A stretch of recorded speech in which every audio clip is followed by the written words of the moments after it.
first of all, their pressure on the national media has an effect. I mean, look, even in totalitarian states, they respond to pressure, certainly in more democratic societies. So there are pressures on the media have an effect. Furthermore, the media are in many ways more open and free than they were 40 years ago because they reflect the general raising of the level of civilization. I mean, a lot of people in the media are people who came through the experiences of the 60s and 70s and 80s, and they're just different than they were 40 years ago. So you don't get the kind of, unquestioning loyalty. I mean, if an American president today tried to do what Kennedy did in 1962, there'd be an uproar in the media, not just in the public. And besides, there's now alternatives, like one of the earlier questioners mentioned, that the internet is a major alternative. New technology wasn't developed for that purpose, but it's there, is giving all sorts of options for alternative ways of communicating. For one thing, printing is just a lot cheaper than it ever was. It's desktop publishing is now very feasible. You don't have to have a big printing establishment, and the electronic communications there are all kinds of ways, and organizations that develop.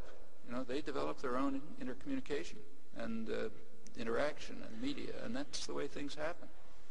So there's plenty of opportunities. I mean, the period when the press was most free was about the mid-19th century. I mean, at that time, just keeping to say England and the United States, the two cases that have been studied, I imagine it's the same elsewhere. In the mid-19th century, there was a very lively, popular press, very widely read by working people, by everyone. But, much reached far beyond the commercial media at the time. It was very diverse. It represented, reflected public interests and public concerns, and it was very popular. In Britain, they tried to close it down by censorship of various kinds, but that didn't work. There were too many ways to avoid it, and it was finally understood that the way to eliminate it was by advertising, by reliance on advertising and by concentration of capital. So just through the effect of reliance on advertising, which was then just a kind of beginning, like around a century ago, and concentration of capital, they've realized that over time they could marginalize the independent popular press, which couldn't get the advertising, of course, because advertisers don't like what they were saying, and didn't have the capital. And it took a long time. So in England, it was actually up until about 40 years ago, still the case 40 years ago, that the main newspaper in England, the Daily Herald, was a kind of labor-oriented, social democratic newspaper, very popular. Everybody had outsold all the others. The Mirror, which was the main tabloid, was the same, kind of leftist paper, popular paper, but they kind of succumbed to advertising pressure and capital control. The United States happened a bit earlier, but it was the same process. And advertising is, it's part of a much bigger industry. Advertising is part of the public relations industry, which is a huge industry. And it developed very consciously around the First World War in the two most democratic countries, England and the United States.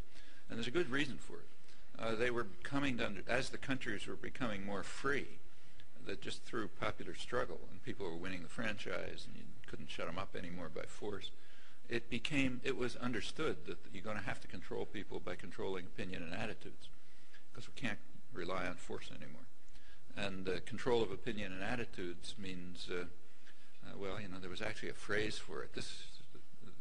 This was the time when what was called scientific management of work was becoming a big issue, Taylorite management, Ford and all that stuff. But it was also understood you want to not only control very closely the lives of people in their work time, but also you have to control them in their off-work time.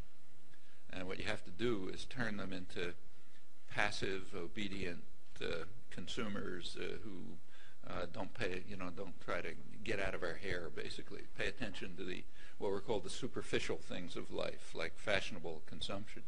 You get them trapped into consumerism, isolated from one another, atomized, control their beliefs. That's where notions like manufacture of consent come from right after this First World War. And out of this came huge industries. And advertising is a large part of it, but and it of course affects the media enormously. I mean, if any of you are, if you watch television, for example, take say television, when you turn on the television set, the corporation doesn't make any money, right? Like you don't pay them when you turn it on unless it's cable, but they do. So why do they do it? Well, they do it because of the advertising. So the resources and the creativity and the effort and so on in the whole television industry goes into advertising. In fact, within the television industry, there are words called content and fill. Like a program has content and a program has fill. The content is the advertising. The fill is the car chase that's in there to keep you watching until the next ad comes along.